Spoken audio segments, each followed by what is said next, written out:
Vijayawada university మంచి భవిష్యత్తు కోసం తెలుగు విద్యార్థులు ఇష్టపడే యూనివర్సిటీ. ఉత్తరాంధ్ర పెద్ద ఆసుపత్రి కేజీహెచ్లో నకిలీ డాక్టర్ హల్చల్ చేయటం ఇప్పుడు తీవ్ర కలవరపాటుకు గురి చేస్తోంది. గత 4 రోజుల క్రితం అలాగే పిల్లల మార్పిడి జరిగిందని, ఇలాంటివన్నీ కూడా కేజీహెచ్ పైన ఒక రకమైన ఆలోచనకు దారితీసే అవకాశం ఉంది. కాబట్టి అసలు ఏం జరిగింది? జనరల్గా కేజీహెచ్కి ఎవరు వస్తూ ఉంటారు? డబ్బులు పెట్టి ఆరోగ్యం బాగో చేసుకోలేనటువంటి పరిస్థితిలో ఉన్న వాళ్ళు వస్తారు. అలాంటిది ఒక నకిలీ డాక్టర్ ఒక నిరుపేద పేషెంట్ దగ్గర నుంచి ₹1,00,000 కాజేశాడు కిడ్నీ పేరు చెప్పి అని చెప్పి ఇప్పుడు పూర్తిగా దుమారం రేపుతోంది. అసలు ఏం జరిగింది అడిగి తెలుసుకుందాం. కేజీహెచ్ సూపరింటెండెంట్ డాక్టర్ శివానంద్ గారు మనతో పాటు ఉన్నారు. సార్, ఏంటి సార్, గత 4 రోజుల క్రితం పిల్లలు మారిపోయారు స్టాఫ్ నిర్లక్ష్యం వల్ల అని, దానిపైన ఒక క్లారిటీ కూడా ఏదో. సో ఇప్పుడు మళ్ళీ ఇది నకిలీ డాక్టర్ ఏంటి అసలు? పిల్లలు మారిపోయారు అనేది క్లారిటీ అంతా ఉందమ్మా. అదంతా పేషెంట్స్ వాళ్ళ చిల్డ్రన్ అందరూ చక్కగా ఉన్నారు, సేఫ్గా ఉన్నారు. ఆ రోజు ఇమ్మీడియట్గా ఈవినింగే కమిటీ వేసి కమిటీలోని మొత్తం అంతా క్లియర్ చేసి వాళ్ళు చక్కగా ఉన్నారని ఆల్రెడీ చెప్పడం అనేది జరిగింది. ఇంటెన్షనల్గా జరిగింది కాదు. ఇది మోర్ ఇంపార్టెంట్ థింగ్. సో ఇక్కడ రెండోది, ఈ కేసు అసలు కేజీహెచ్కి సంబంధం లేదు. ఫస్ట్ నేను చెప్పాల్సిన విషయం ఏంటంటే, ఇది కేజీహెచ్కి సంబంధం లేదు. పేషెంట్ ఒరిజినల్గా ఈ పేషెంట్ కిమ్స్ ఐకాన్ హాస్పిటల్లో ఉన్నారు. వాళ్ళు ఎవరో వేరే డాక్టర్లతో కేజీహెచ్ డాక్టర్లని చెప్పే వాళ్ళతో వాళ్ళు కాంటాక్ట్లోకి వెళ్ళి వాళ్ళకి వీళ్ళు కిడ్నీ ఇప్పిస్తానని వాళ్ళు మాట్లాడుకొని వాళ్ళు ₹1,00,000 వాళ్ళకి ఇచ్చుకొని మోసపోయి అప్పుడు కింగ్ జార్జ్ హాస్పిటల్కి సూపరింటెండెంట్ గారికి కంప్లైంట్ ఇవ్వడానికి వచ్చారు. సో కంప్లైంట్ ఇది నాకు శివరాత్రి నాడు సాయంత్రం తీసుకొచ్చారు. ఇమ్మీడియట్గా నేను చూసి ఇటువంటి కేజీహెచ్ చెడ్డ పేరు తెచ్చే ఇటువంటి పని ఎవరు చేసినా ఐ డోంట్ స్పేర్. ఇమ్మీడియట్గా కమిషనర్ ఆఫ్ పోలీస్ గారికి ఫోన్ చేశాను. శంకర్బ్రత్ బాగ్చా గారు ఇమ్మీడియట్గా రెస్పాండ్ అయ్యి ఈ కేసు మీద ఇమ్మీడియట్గా వాళ్ళ మీద కేసు పెట్టండి అని చెప్పని సిఐ గారిని, జేడీ బాబు గారిని ఇమ్మీడియట్గా నా దగ్గర పంపించడం అనేది. నేను ఎవరైతే కంప్లైంట్ ఇచ్చారో వాళ్ళని నా దగ్గరే పెట్టి సిఐ గారికి అప్పచెప్పడం అనేది జరిగింది. కిమ్స్ ఐకాన్లో ఉన్న పేషెంట్ ఎవరు సార్? ఏ ప్రాంతానికి చెందిన వాళ్ళు?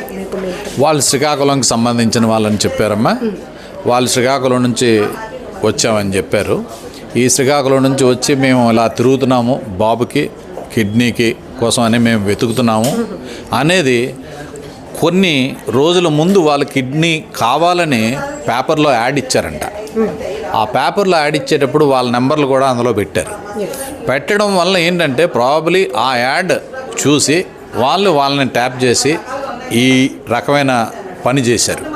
సో బయట జరిగిన తప్పిదాన్ని కేజీహెచ్ మీద ఆపాదించడం అనేది ఇది భరించరాని నేరం.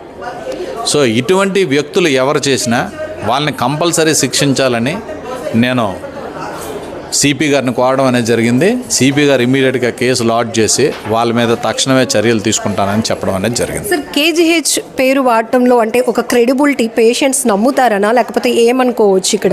సో ఆ పర్టికులర్ పర్సన్ ఎవరు? అంటే ఏమైనా ఈ మెడికల్ డిపార్ట్మెంట్కి రిలేటెడా లేకపోతే ఎవరు సార్ ఆ వ్యక్తి ఎవరు అనేది ఇప్పటికీ మాకు తెలియదమ్మా. ఇది పోలీసు వారికి అప్పచెప్పి ఇన్వెస్టిగేట్ చేసి వాళ్ళు ఎవరు అనేది ఐడెంటిఫై చేసి కంపల్సరీ వాళ్ళ మీద తగు చర్యలు తీసుకోమని చెప్తున్నాం. సో అందుకే కేజీహెచ్ డాక్టర్లు కానీ, కేజీహెచ్ సిబ్బంది స్టాఫ్ నర్సులు కానీ, 4th క్లాస్ ఎంప్లాయీస్ కానీ, ఇక్కడ పనిచేసే ఏ సిబ్బంది కూడా ఇటువంటి తప్పుడు పనులు చెయ్యరు. ఇదైతే నేను ఆ భరోసా ఇవ్వగలను. సో మా సిబ్బంది చాలా మంచి ఆలోచనలతో చక్కగా పనిచేస్తున్నారు. ఇప్పుడు పనిచేస్తున్నారు, మంచిగా పనిచేసి మంచి సేవలు అందిస్తున్నారు కాబట్టి మంచిగా పేషెంట్లు అందరూ చక్కగా గుడ్ రెస్పాన్స్ ఇచ్చే ఇక్కడ నుంచి వెళ్తున్నారు. కావాలంటే ఈరోజు కూడా ఒక కేసు తాలూకా పేషెంట్ మీకు చెప్పడం అనేది జరిగింది వీడియోలో. సో మీకు ఆ విట్నెస్ కూడా మీరు చూశారు. సో గతంలో కూడా విశాఖ వేదికగా కిడ్నీ రాకెట్ ఇట్లా ఏవైతే అవసరంలో ఉన్నటువంటి పేషెంట్ని వాళ్ళు క్యాష్ చేసుకొని లక్షలాది కోట్ల రూపాయలు కూడా టర్న్ ఓవర్ జరిగిన పరిస్థితి. బట్ దెర్ ఈజ్ ఎ వే, అంటే జీవన్దాన్ ఫౌండేషన్ కావచ్చు, లేకపోతే ఎవరైనా డోనర్ ఇవ్వటానికి కావచ్చు, లేకపోతే కావాల్సిన పేషెంట్ ఎవరైనా ఏదైనా ఆర్గాన్ కావాల్సిన వాళ్ళు కూడా ఒక ప్రొసీజర్ ఉంటుంది. సో ఏం చెప్తారు సార్? ప్రజలకి ఈ అవేర్నెస్ లేకపోవడం వల్లే ఇటువంటి చీప్ వ్యక్తుల బారిన పడి వాళ్ళ తాలూకా మనీని వాళ్ళ తాలూకా మనోధైర్యాన్ని కోల్పోతున్నారు. సో ప్రజలకి నేను ఇచ్చే విజ్ఞప్తి, ప్రజలు తెలుసుకోవాల్సింది ఏంటంటే, ఈ అవయవ దానం అనేది జీవన్ దాన్ అనే ట్రస్ట్ ఉంటుంది. జీవన్ దాన్ అనే ట్రస్ట్లో మీరు రిజిస్టర్ చేసుకోవాలి. అవయవం కావాల్సిన వాళ్ళు కూడా అందులోనే రిజిస్టర్ చేసుకోవాలి.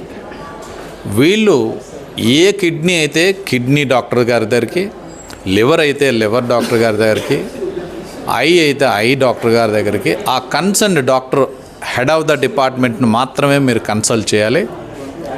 ఆ హెడ్ ఆఫ్ ద డిపార్ట్మెంట్ని కన్సల్ట్ చేస్తే హెడ్ ఆఫ్ ద డిపార్ట్మెంట్ మీకు నిజంగా ఇది అవసరమా లేదా అనేది ముందు డిసైడ్ చేస్తారు. అది డిసైడ్ చేసిన తర్వాత అప్పుడు దాన్ని బోర్డుకి పంపిస్తారు. ఆ బోర్డులో కంపల్సరీ డాక్టర్లు ఉంటారు అండ్ పబ్లిక్ రిప్రజెంటేటివ్స్ కూడా ఉంటారు. అది ఎంతవరకు నిజము ఏంటి అనేది అన్నీ తెలుసుకోవడం కోసం తెలుసుకొని వాళ్ళు ఆ ఇన్వెస్టిగేషన్ అంతా చేసి వాళ్ళు ఒక రిపోర్ట్ ఇస్తారు. Yes, this patient can take the kidney or this patient can donate the kidney అనేది వాళ్ళు ఒక నోట్ ఇస్తారు మనకి. అది ఇచ్చిన తర్వాత ఈ డాక్టర్లు పబ్లిక్ రిప్రజెంటేటివ్స్ తయారు చేసిన నోట్ని సూపరింటెండెంట్ గారు అప్రూవ్ చేస్తారు. అది చేసిన తర్వాత దాన్ని మళ్ళీ జీవనదానికి పంపించడం అనేది జరుగుతుంది. జరిగిన తర్వాత అక్కడ ఎన్రోల్ చేస్తారు. అక్కడ ఎన్రోల్ చేసి ప్రయారిటీ బేసిస్ ప్రకారం వాళ్ళకి ఇవ్వడం అనేది జరుగుతుంది.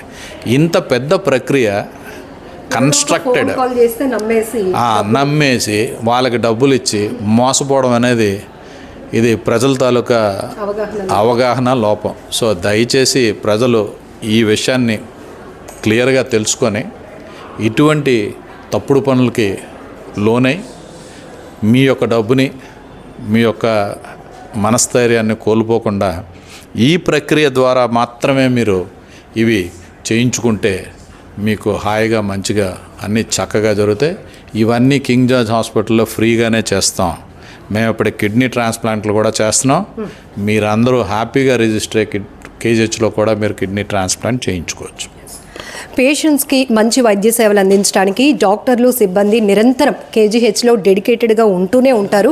ఎట్ ది సేమ్ ఎవరైనా కేజీహెచ్ పెద్ద ఆసుపత్రి పేరు చెడగొట్టే ప్రయత్నాలు చేసి ఆ హాస్పిటల్ పేరు వాడుకొని అసాంఘిక కార్యకలాపాలకు ఎవరైనా ముందుకు వెళ్ళినా కూడా ఖచ్చితంగా పోలీసుల ద్వారానే వాళ్ళపైన కఠినమైన చర్యలు తీసుకోవడానికి కూడా ఏమాత్రం వెనకాడం అంటున్నారు కేజీహెచ్ సూపరింటెండెంట్ డాక్టర్ శివానంద్ గారు.